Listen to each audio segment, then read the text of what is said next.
A few moments later.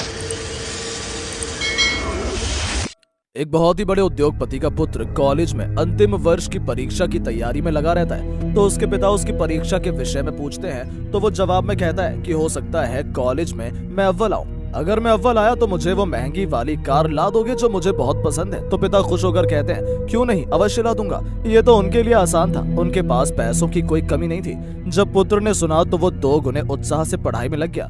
Rose college आते जाते वो शोरूम में रखी कार को निहारता और मन ही मन कल्पना करता कि वो अपनी मनपसंद कार चला रहा है। दिन बीतते गए और परीक्षा खत्म हुई। परिणाम आया, वो कॉलेज में अव्वल आया। उसने कॉलेज से ही पिता को फोन लगाकर बताया कि वो उसका इनाम कार तैयार रखे, मैं घर आ रहा हूँ। घर आते आते वो ख्यालों में गाड़ी को घर के आंगन में खड़ा देख रहा था। जैसे ही घर पहुंचा उसे वहां कोई कार नहीं दिखी।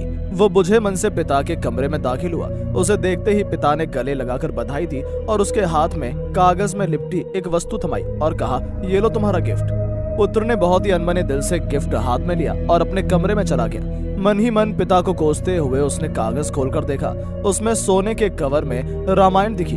ये देखकर अपने पिता पर उसे बहुत गुस्सा आया, लेकिन उसने अपने गुस्से को संयमित कर एक चिट्ठी अपने पिता के नाम लिखी कि पिताजी, आपने मेरी कार गिफ्ट न देकर ये रामायण दी। शायद इसके पीछे आपका कोई अच्छा राज छिपा होगा, लेकिन मैं ये घर छोड़कर जा रहा हूँ और तब तक वापस नहीं आऊंगा जब तक मैं बहुत पैसा ना कमा लूं। और चिट्ठी रामायण के साथ पिता के कमरे में रखकर छोड़कर चला गया।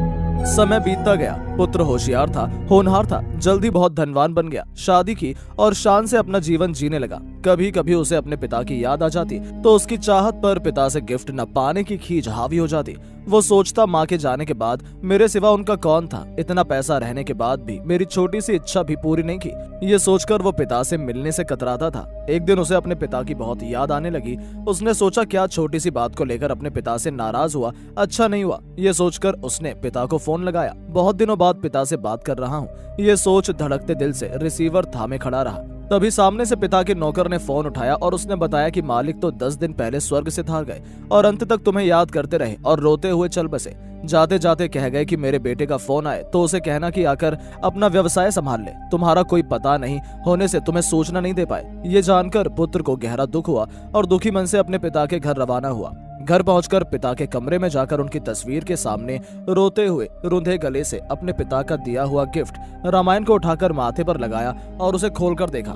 पहले पन्ने पर पिता द्वारा लिखे वाक्य पढ़ा, जिसमें लिखा था, मेरे प्यारे पुत्र, तुम दिन दुनी रात चौगुनी तरक्की करो और साथ ही साथ मैं तुम्हें कुछ अच्छे संस्कार दे पाऊं, ये सोचकर ये रामायण दे रहा हूँ। पढ़ते वक्त उस रामायण से एक लिफाफा सरक कर नीचे गिरा, जिसमें उसी गाड़ी की चाबी और नगद भुगतान वाला बिल रखा हुआ था। ये देखकर उस पुत्र को बहुत दुख हुआ और धड़ाम से जमीन पर गिर रोने लगा। हम हमारा मनचाहा उपहार हमारी पैकिंग में न पाकर उसे अनजाने में खो देते हैं। पिता तो ठीक है, ईश्वर भी हमें अपार गिफ्ट देते हैं, लेकिन हम अज्ञानी हमारे मनपसंद पैकिंग में न देखकर पाकर भी खो देते हैं। हमें अपने माता पिता के प्रेम से दिए ऐसे अनगिनत उपहारों का प्रेम का सम्मान करना चाहिए और उनका धन्यवाद करना चाहिए। मेरी बात अगर आपके हृदय को छुई हो तो इस वीडियो को आप शेयर करें। हो सकता है कि कोई पुत्र ऐसे ही अपने पिता के गिफ्ट से वंचित न रहे, उनके प्रेम से वंचित न रहे। वीडियो अच्छा लगा हो तो चैनल को सब्सक्राइब करें, वीडियो को लाइक करें। वीडियो को पूरा देखने के लिए आप सभी का शुक्रिया। मिलते हैं नेक्स्ट वीडियो में, तब तक के लिए जय हिंद, जय भारत।